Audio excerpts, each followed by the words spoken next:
Hello, everyone. My name is Judith Barriga. Well, will you know me from CLT in Espanol, and here again with Count on Me CLT. As you guys know, for the last several weeks, we have done a series of interviews or town halls with leaders in our community to learn, or I want to say to adjust what to do and how to act and react in COVID times. This time is the time for education. I think about 2 or 3 weeks ago, we had an interview in Spanish with a teacher, and she talked about her experience and how parents and students are doing. But today, with us here on Count on Me CLT, we have Mr. Earnest Winston, which is the Superintendent of CMS, Charlotte Mecklenburg Schools. Good afternoon, Mr. Winston. Welcome. Good afternoon, and thank you for having me. It's good to be here. I know that you are very busy.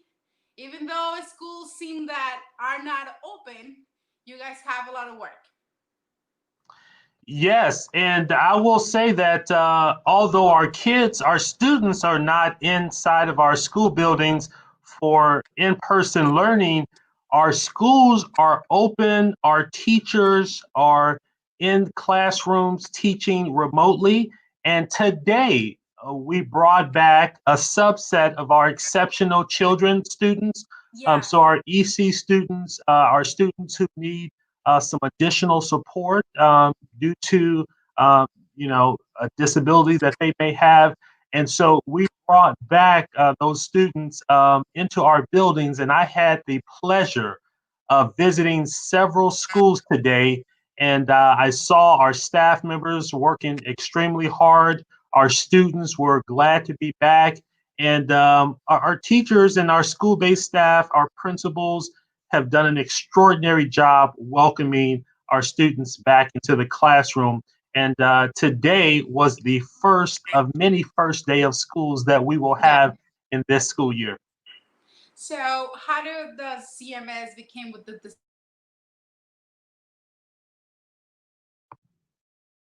kids? Can you broke up a little bit? Can you repeat that, please? How did you guys come up with the decision to open the classrooms for some of the kids? Yes, so that's a great question. Our Board of Education approved and gave us the ability to open our schools for a subset of our exceptional children because their IEPs or their individualized education plans make it very challenging for them to learn in a remote environment. And so, because their IEPs and their parents are a part of the IEP team, um, be, through that decision-making process, it was determined that, some of our kids, some of our most vulnerable kids, it is absolutely a challenge for them to learn in a remote environment. And so that's how the decision was made to bring back some of our exceptional children. Do you think that having our kids back in the classroom, all of them, will be a reality or will be something that will happen this school year? Well, Following I, the rules and precautions that you guys are taking with these kids? Well, I absolutely hope that that will be the case. We all want our kids back in our school buildings, inside their classrooms, because we know that that is the most optimal environment for kids, in particular, our younger kids. We know that in person learning in a classroom is the best environment for them to receive their education. And so it is certainly our hope, and I'm optimistic about that.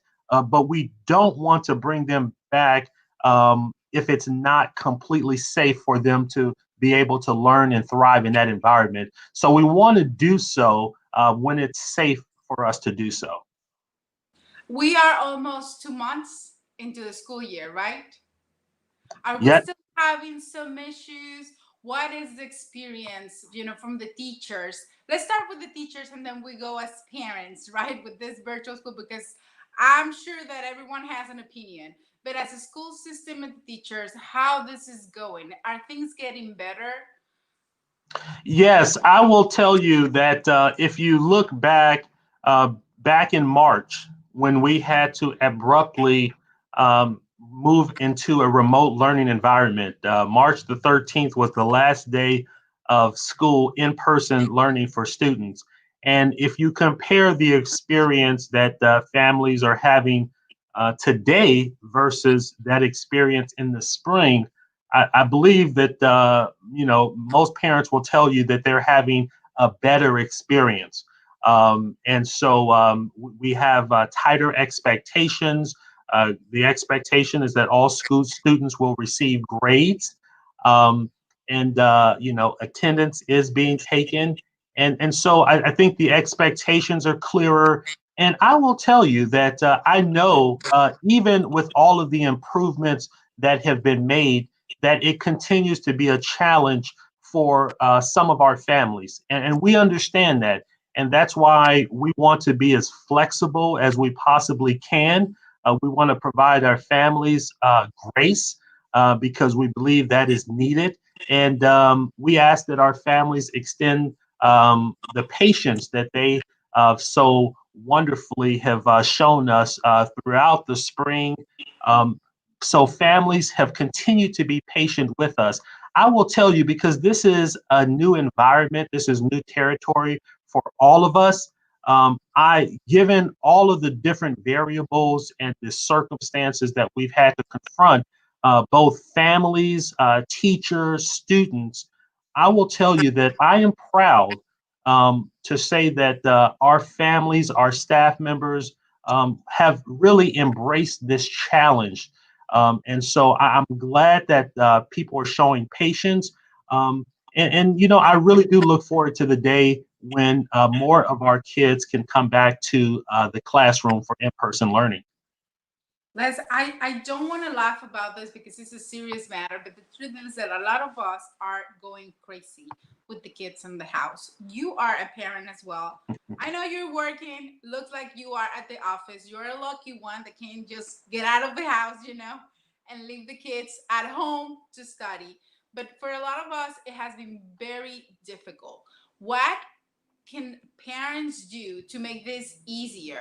And another thing, you mentioned attendance, and I have a comment that someone sent me through text yesterday, knowing that we were having this conversation today for older kids. But let's talk about first about that. What we can do as parents to have a better experience. And I'm not talking just about patient, but how do I help my kid and the teacher for this to be successful? I think that's a great question, and thank you for asking that question. I think one of the key ingredients for a positive experience in this remote learning environment and in an in-person environment when kids are in their classrooms, I believe that communication is absolutely key. So I think that the more that families and teachers and school-based staff communicate with each other, I think kids are prone to be more successful because of that communication. I think communication, whether it be in person, via email, or picking up the telephone and having a conversation, that way, there's less opportunity for things to go wrong or misunderstandings to take place. But I also wanted to point out the fact that I think there are a number of things that parents and families can do to help make sure their students are prepared. And they can certainly test the devices that students are learning on, test the devices and the connectivity a few minutes prior to classes beginning, because I think it's helpful to make sure that things are working. And we just want to make sure that those steps are taken. I think it's also important, if I could add one other piece, I think it's important and helpful to limit as much as possible the uses of internet outside of learning while the Zoom classes are taking place. Yes. Because I think what happens is, and I know this is a challenge, especially for our families working from home, and having students participate in school. But overall, I encourage our families to reach out to their school certainly the principal, the teacher, if they need connectivity or if there is a challenge that they're experiencing, I would encourage our families to reach out to their teachers and their schools. I have two different set of parents. The ones that have the younger kids, they complain about every time they finish an assignment, they're like, "I'm done, mom. I'm done, mom. I'm done, mom. What's next? What's next?" And I'm sure that the teacher is there, but the kids are seeing their mom. So we were talking about how they can be more independent. But I think that the biggest issue for me, it's the older kids. Because the moms are like, I don't know what are the rules of attendance. She has a camera on, but she's not in front of the camera. I don't know what the teacher's expectations are, you know? Is she doing homework? Is she doing a test? Is she allowed to have? And the older kids, you know, they don't communicate a lot. And it's not only one teacher, you have like 5 different subjects or 6 different subjects. So that's the biggest issue for older kids. Can you tell us what's the rule for them? They have to be in front of it because this was the big discussion yesterday. Do they have to be in front of the computer? Does the teacher have to see them? What are the rules for attendance? So that's a great question. So here's what we're encouraging between our families and our teachers. We're encouraging two-way communications. And so there is an app, and I was just looking on my phone. You can't see it, but it's an app that families can go online and get to help them be able to communicate in a very easy way with the teachers. It's an app that they can get through Canvas, which is our online learning platform, and parents can send questions to their teachers without having to call them. I know sometimes it can. There you go, wonderful. You pulled it up on the screen, and so there's an app that you can go on and get through Canvas and be able to communicate with ease with your student's teacher because we have synchronous and asynchronous learning. So essentially what that means is that there are times when live instruction is taking place, but there are also times when students can work on assignments and it's not with a live teacher on the screen in front of them. And I know that there is a great deal of flexibility that is provided. And so what I would do is I would encourage, and we have documents on this Canvas site that you are highlighting on the screen. If you go and click in one of those boxes, it will share some expectations of all of our students. And so I just wanted to be able to share that because there's a wealth of information available on our website that our families can go and be able to make sure they understand all of the expectations. What are, now that you mentioned Canvas and softwares applications, the CMS has a phone number or a call center, I don't know, where people can talk and say, I'm having problems with my tablet, I'm having problems with the app, I can log in, or anything like that? Yes. So what I would say, and I think that's a great question, the best place to start is to call your student or your child's school. That's Okay. the best place to start. Now, if the school cannot solve an issue with a device or there's a connectivity challenge, we will help create a ticket, is what we call it, and we'll work with our district information technology staff to help resolve that issue. But the first place that families should call is their child's school. It's the best place. Yes. There is a lot of things going on in CMS, and I don't want to make you a question that you don't have an answer. But I heard someone told me about these buses talking about, connectivity, internet issues, technical issues. I heard there are some buses that are bringing Wi-Fi to some areas in case the family or the student does not have access to internet to connect to Canvas. Is that true? Yes, so for a number of weeks, we had a twofold approach. we identified some areas working with community leaders. We identified areas in our community where we placed a bus that had connectivity, and families, students would come and gather around the bus, and they could work on their assignments in that space. So what we have done, let me mention the second piece of that. We also chose 5 school locations across our district where we extended Wi-Fi access to extend outside of the building. So Okay. again, families could drive up, they could walk up. I know that I've seen pictures where families brought their chairs and they sat outside and kids did their work. And so we still have those 5 locations available.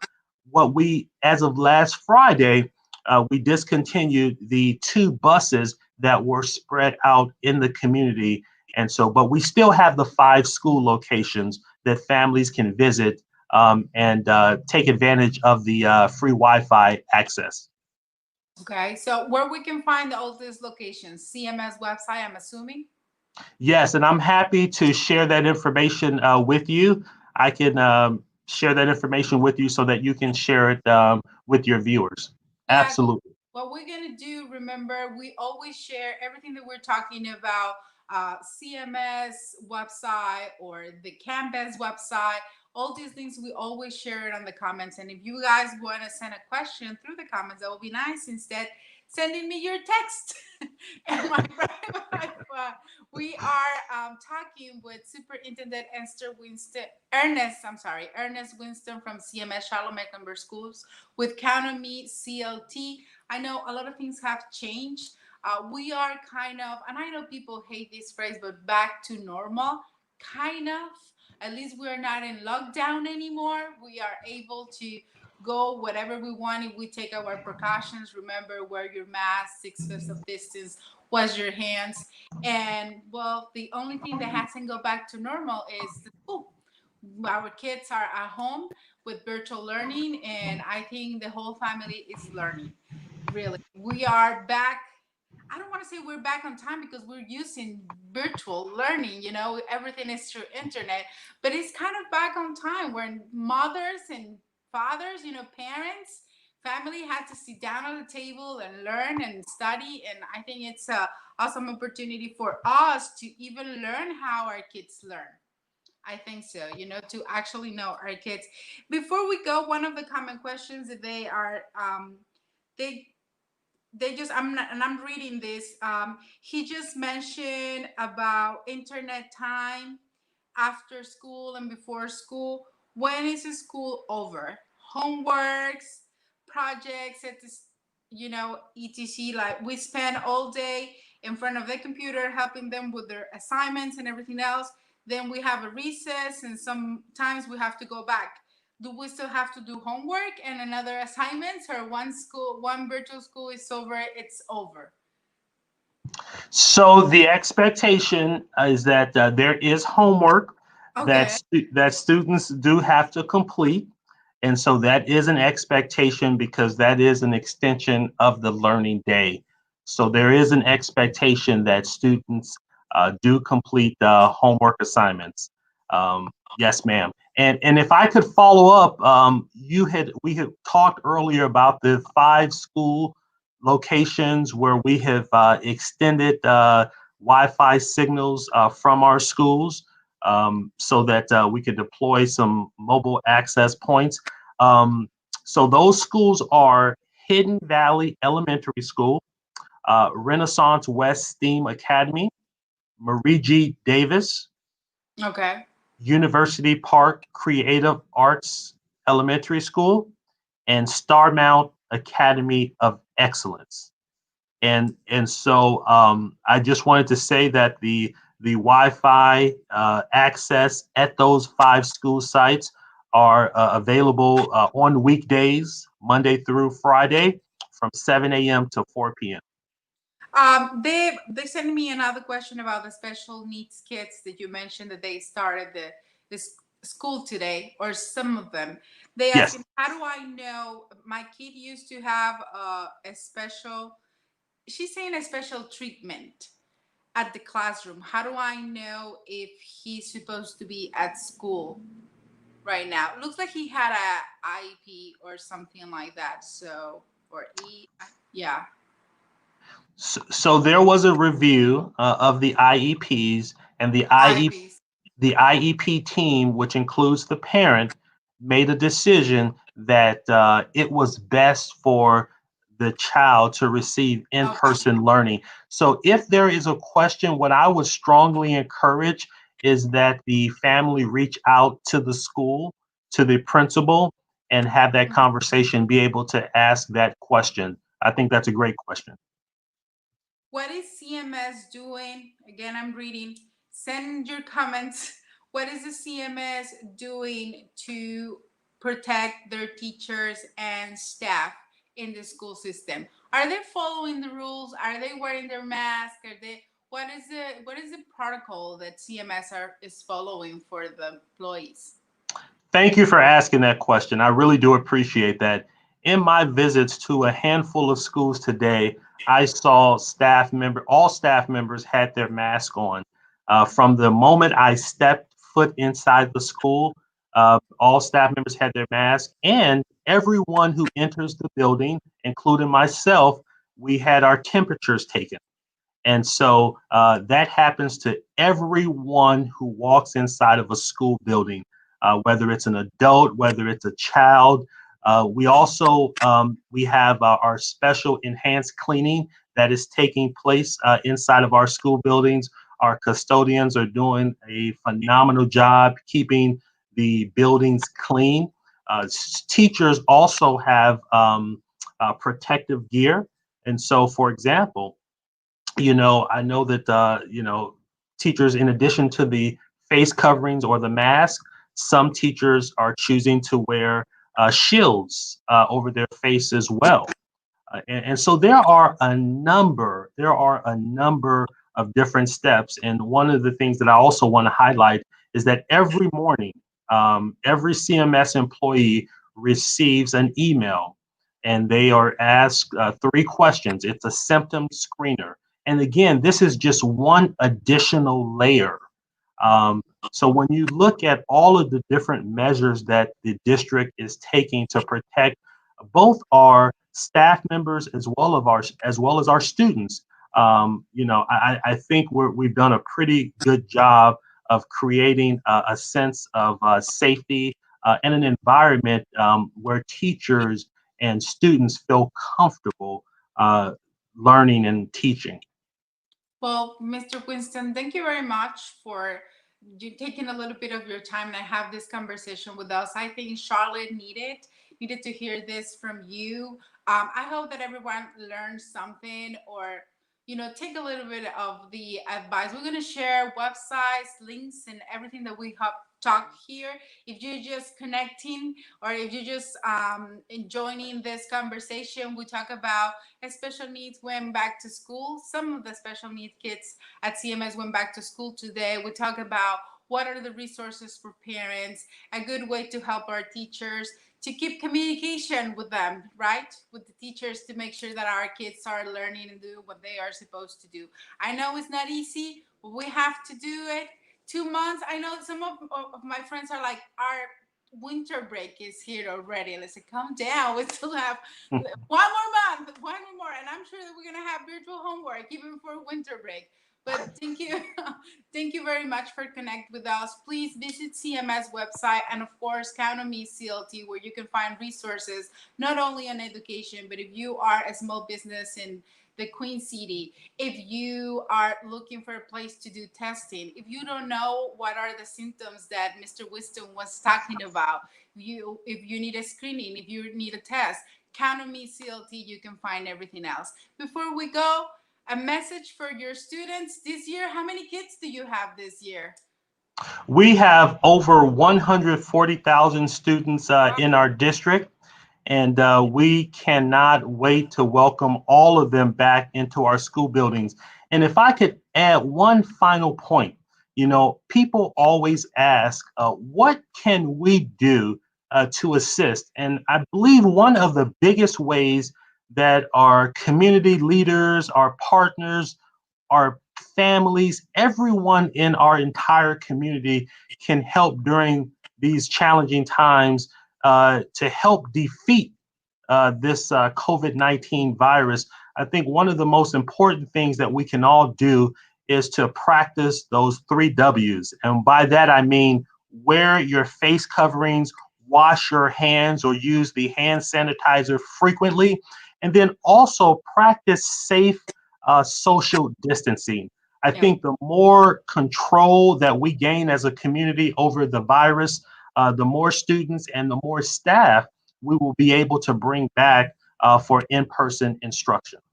Yes, and we all want that. So thank you very much, Mr. Winston. Here are the websites. Wear your mask, wait, 6 feet, social distance, remember 6 feet, and wash your hands. I'm Judith Barriga with CLT en Español. Please visit the websites. Here are the schools that we were talking about. The schools that we were talking about, we're going to share it again on the comments for you to find it, but these are Hidden Valley, Renaissance, Mary G. Davids, University Park, and Starman Academy. Those are 7 to 4 p.m. Those are the schools that are offering the Wi-Fi, okay, for the community. Respect the social distancing, though. If you're going to visit any of these schools, please. But thank you very much. Visit Count on Me CLT. Thank you so much. Thanks for having me. Thank you. Thank you. Take care.